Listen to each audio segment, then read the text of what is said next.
बाबा, आप रुक जाइए, मौसम बहुत ज्यादा खराब है। मुझे तो समझ नहीं आ रहा।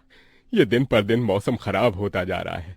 अगर ऐसे ही चलता रहा तो मजदूरी नहीं कर पाऊंगा और घर में खाने को एक दाना तक नहीं आ पाएगा। तभी बहुत तेज आंधी तूफान चलता है। अरे देखो जरा देखो, कितनी तेज तूफान चल रहा है। अरे महेश बेटा, तू झोपड़ी के ऊपर तिरपाल तो लगा कर आया था ना? हाँ बाबा, लगा दी थी तिरपाल। और उसके ऊपर तूने ईंटें रखी थी या नहीं? बाबा, ईंट रखना तो मैं भूल गया। महेश के इतना कहते ही झोपड़ी के अंदर बारिश की वजह से पानी टपकना शुरू हो जाता है। हे भगवान महेश, तूने ये क्या किया? तुझे मैंने कहा था बारिश और तूफान तेज है, तुझे ईंटें रख देनी चाहिए थी। मुझे लग रहा है कि तिरपाल उड़ गई। चल चल मेरे साथ चल। अब तुझे मेरे साथ भीगते हुए मेहनत करनी होगी, नहीं तो पूरे घर में पानी ही पानी भर जाएगा। देवेश इतना बोल ही रहा था कि घर के अंदर वाकई छत से पानी टपकने लगा। हाँ पिताजी, आप सही कह रहे हो, चलो चलते हैं जल्दी से।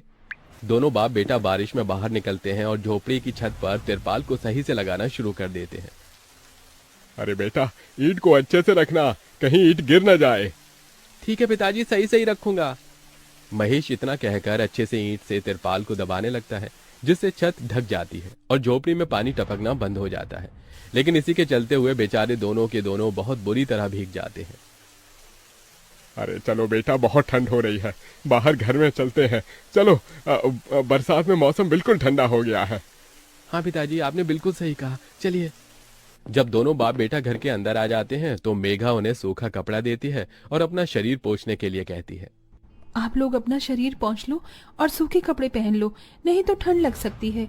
मेघा के दिए हुए कपड़े दोनों पहन लेते हैं। तभी बीमार शकुंतला बिस्तर पर पड़ी हुई मेघा से कहती है। अरे बेटी, तूने खाने के लिए कुछ बनाया नहीं? माँ, मैं बारिश के रुकने का इंतजार कर रही हूँ। घर के अंदर खाना कैसे बनाऊंगी? सारे में धुआं ही धुआं हो जाएगा। मेरी दवाई का समय हो गया है और मुझे भूख भी लग रही है। ठीक है माँ, मैं कुछ करती हूँ। मेघा अपने सिर पर एक सफेद कट्टा रखकर बारिश से बचते हुए बाहर से कुछ ईंटें लाकर घर के अंदर ही छोटा सा चूल्हा बना लेती है और उसी पर खाना बनाना शुरू करती है। अरे बेटी, पूरे घर में धुआं ही धुआं हो गया है। पिताजी, खाना बनाना भी तो बहुत जरूरी था। मेघा जैसे तैसे करके जल्दी जल्दी खाना बना लेती है। वो खाने में नमक मिर्च वाले चावल ही बना पाती है। माँ, माँ उठो, ये लोग खाना खा लो। शकुंतला मेघा के हाथों से खाना खाती है। शकुंतला के पूरे शरीर को पैरालाइज हुआ था, जिसके कारण ना तो वो हिल सकती थी और ना ही वो उठ सकती थी। मेरी प्यारी बेटी, इतनी कम उम्र में तेरे ऊपर कितनी जिम्मेदारी आ गई। हम गरीबों का कुछ नहीं हो सकता है। इस गरीब झोपड़ी के अंदर हम कैसे कैसे दिन देखते हैं। कोई बात नहीं माँ, बच्चे समय के अनुसार बड़े होते हैं, लेकिन मैं समय से पहले बड़ी हो गई हूँ। आपको तो खुश होना चाहिए। मैं तो इस कदर लाचार हो गई हूँ कि तेरे सर पर हाथ रखकर तुझे आशीर्वाद भी नहीं दे सकती बेटा। शकुंतला की आंखों से आंसू निकल रहे थे। मेघा उसके आंसू पोंछकर अपनी मां को हौसला देती है, जिसके बाद वो अपने भाई और पिता के साथ बैठकर खाना खाती है। बारिश होती ही रहती है, लेकिन बारिश रुकने का नाम ही नहीं लेती। खाना खाकर वो सभी सो जाते हैं। आधी रात के समय जिस तरफ शकुंतला का बिस्तर होता है, वहां पर पानी टपकना शुरू हो जाता है। अरे ये क्या, पानी टपक रहा है। मेघा, मेघा, लगता है सो गई। अब मैं क्या करूं? ये पानी तो धीरे धीरे टपकता ही जा रहा है। शकुंतला रात भर अपने ऊपर टपकते हुए पानी को ऐसे ही झेलती रहती है, जिसकी वजह से सुबह तक उसके पूरे शरीर में बुखार फैल जाता है।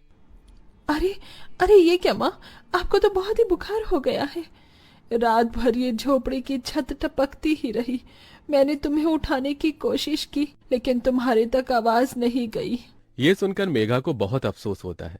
वो सूखे कपड़ों पर अपनी मां को सहारा लगाकर लिटा देती है और उनके कपड़े भी बदल देती है। लेकिन तभी अचानक से गांव में बाढ़ आ जाती है। अरे अरे ये क्या हो, यहाँ तो पानी भर रहा है। अरे लगता है गांव में बाढ़ आ गई है। अरे हम लोग क्या करें? अरे बेटा महेश,